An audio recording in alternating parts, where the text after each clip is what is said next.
Fala, investidores, beleza? Porque aqui com a queda dos fundos imobiliários, a gente consegue ver aqui nos últimos 6 meses o MXRF11 tendo uma queda aqui de 8%, mesma coisa com o XPML, uma queda aqui de 11% nos últimos 6 meses. Embora nós estamos observando essas quedas, a minha variação aqui no fundo é menos 3,33%, porém a minha rentabilidade aqui é quase 50%, 49% de rentabilidade. Vamos entender o porquê disso aqui e a importância da renda entrando todos os meses. Let's go! Como vocês bem sabem, o IFIX, que é o índice de fundos imobiliários, ele tem uma queda aqui nos últimos 6 meses de 5,86%, uma queda bem expressiva aqui se tratando de fundos imobiliários. E na data de hoje aqui, segunda-feira, 4 de novembro, a gente já observa aqui uma queda de 0,15% no IFIX. Então a gente consegue observar aí que no geral todos os fundos imobiliários estão caindo, na média todos estão caindo, alguns caem um pouco mais, outros um pouco menos, mas a gente observa aí uma queda nos FIIs. Nos meus aqui dentro da minha carteira, nós observamos aqui também o mesmo fenômeno. Se a gente pega todos os ativos que eu tenho de fundo imobiliário, a minha variação neste momento aqui é de menos 5,40. E abrindo aqui, olha só que interessante, a gente consegue ver aqui todos os meus fundos imobiliários, olha só, descendo aqui, a variação é negativa, exceto aqui pelo KNCR11, que eu ainda tenho uma variação positiva de quase 2%, 1,93. Porém, como eu mostrei aqui no início do vídeo, tem a variação e a rentabilidade.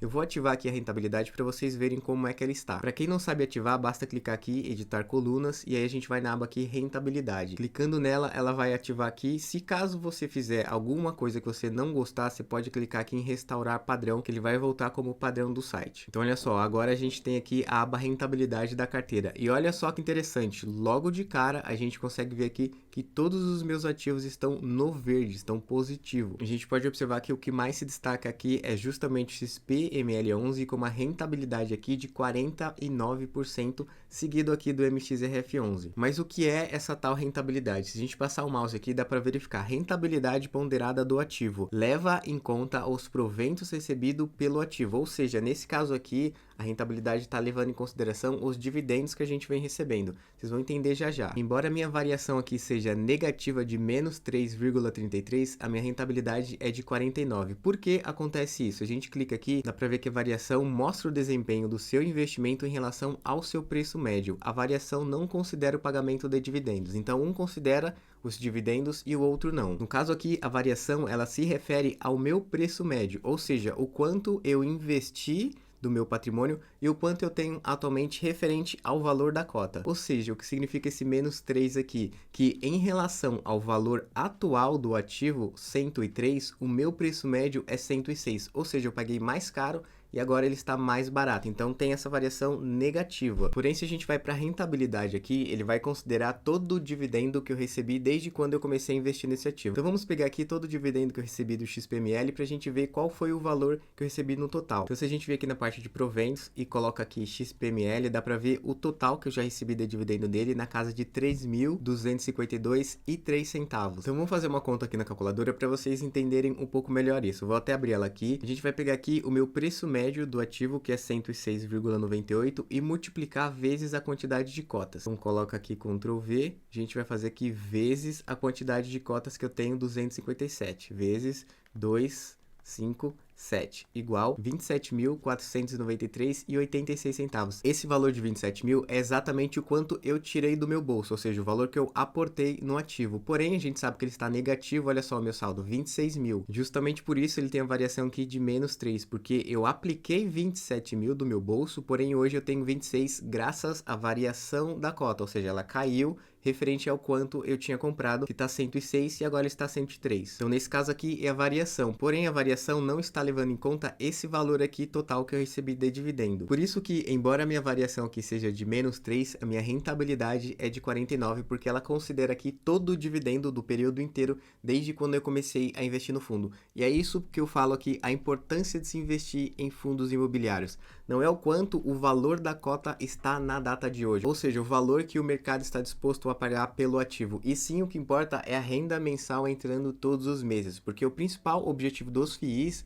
é te trazer justamente renda mensal, um fluxo de caixa aqui para sua conta. Vamos pensar numa analogia aqui para simplificar. Imagine que você tem aí uma casa e que você aluga essa casa para um inquilino. Diante disso, qual é a sua principal preocupação? Que o inquilino pague o aluguel todos os meses, ou você se preocupa aí com o quanto as pessoas que passam em frente à sua casa dão de valor a ela. Porque o aluguel que o inquilino paga todos os meses é o dividendo, e o quanto as pessoas que passam aí na sua rua olha para sua casa e fala, nossa, essa casa vale 1 milhão, o quanto isso impacta no seu dividendo, no seu aluguel que você recebe lá que você alugou a casa. Não impacta em nada, porque quando alguém olha para essa sua casa e fala, ó, ela vale 1 milhão ou vale meio milhão, não altera em nada o quanto a sua casa está te trazendo de renda, porque a sua casa está lá, a estrutura física está lá, o inquilino está lá dentro e está te pagando aluguel certinho. Então, quanto as pessoas olham para sua casa e falam determinado valor, não influencia em nada. A mesma coisa que acontece no mercado de fundos imobiliários. Quando a gente vê o valor da cota sendo negociada dia após dia,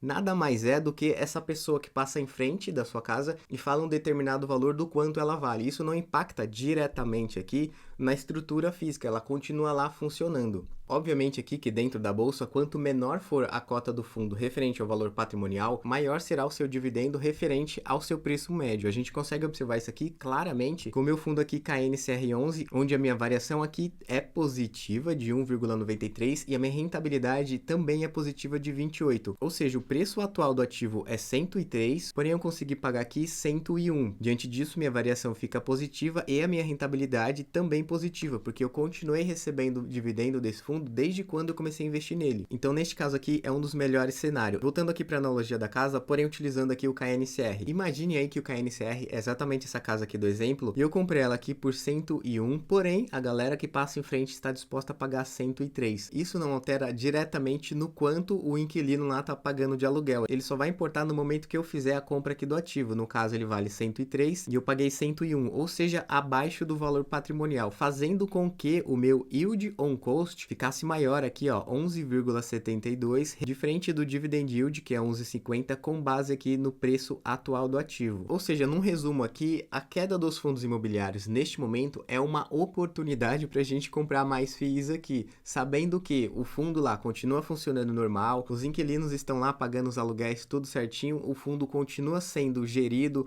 ele continua funcionando. O que aconteceu aqui é a queda no quanto a galera está disposta a pagar no fundo. Então, observando isso, faz sentido a gente aportar em fundos imobiliários agora, que aliás está até difícil eu rebalançar minha carteira aqui, que como eu disse, eu ia diminuir minha exposição em FIIs.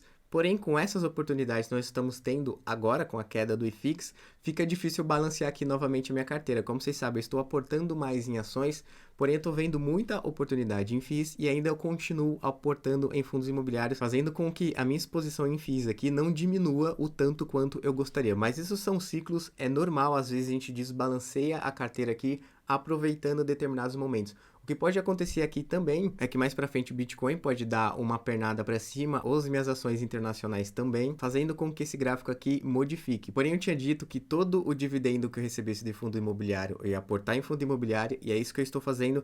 Porém, o aporte aqui do meu bolso eu ia colocar aqui em ações, e não aconteceu isso. Eu acabei comprando aqui um pouco de fundo imobiliário também. Voltando aqui, embora a minha variação seja negativa nos FIIs, a minha rentabilidade aqui está positiva. Claro que o melhor cenário é exatamente esse aqui, onde há variação positiva da cota e também os dividendos entrando todos os meses. Então você nota aí que não importa em nada o quanto uma pessoa que passa na rua e fala, tô disposto a pagar 1 milhão na sua casa ou 500 mil. O que importa de fato para a renda é a pessoa que está lá, o inquilino, pagando os aluguéis todos os meses certinho. Ou seja, em outras palavras, essas pessoas que passam na rua e falam determinado valor do quanto vale a casa, traduzindo aqui para a variação do mercado, é o quanto o pessoal está negociando dia após dia as cotas aqui dos fundos imobiliários. Se a gente observa aqui hoje o MXRF11, ele já teve essa variação aqui. Às 10h45, a maioria dos investidores estavam dispostos a pagar 9,37, porém às 11h07 já mudou aqui para R$ 9,41. Ou seja, são essas pessoas que estão passando aí na rua e falando, ó, estou disposto a pagar aqui R$ 9,40 ou 9,35. Então vai oscilando aí ao longo das horas do dia. E como eu disse em outros vídeos anteriores aqui, eu vou fazendo pequenos aportes enquanto os fundos vão caindo. Eu imagino aí que a gente vai ter uma janela interessante de aporte, ou seja, de baixa dos fundos imobiliários, porém eu não sei até quando, porque quando há uma expectativa, mesmo que mínima, de que os juros futuros vão começar a cair, o mercado já se antecipa e aí começa a comprar fundo imobiliário novamente. Então a gente não consegue acertar com certeza o fundo de determinado FII, não tem como a gente ter certeza, por isso que eu vou fazendo esses pequenos aportes. Se você ficou com alguma dúvida, quiser que eu explique de outra forma aqui, traga um outro vídeo, deixa aí nos comentários, posso responder em outro vídeo. Curtiu esse vídeo aqui, sério, deixa seu like, sua avaliação é muito importante, e é isso aí, vamos continuar estudando, continuar investindo até nossa liberdade financeira, beleza? Tamo junto demais!